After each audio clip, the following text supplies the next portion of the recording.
Бугарските овчари ќе протестираат против увозот на јагнешко од Македонија.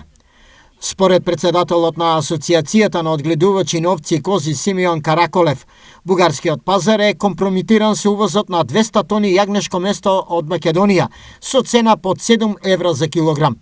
Тие му пишеле протестно писмо на бугарскиот министер за земјоделство Јавор Генчев, во кое меѓу другото стои: 2 недели пред Великден трговската мрежа е преполнета со јагнешко месо увезено од Северна Македонија, ако до 28 март не се издаде наредба за построга контрола и увозот на јагнешко месо да биде вршен со почитување на европските критериуми за безбедност на храната на 30 март, бугарските одгледувачи на овци и кози ќе го блокираат граничниот премин Кулата, со цел да ги заштитиме нашите интереси и нашата екзистенција. Стои во писмото.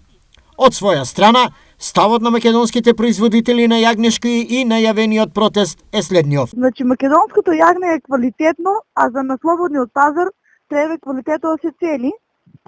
Така да тука мислам дека не треба да се бира некои политички цели.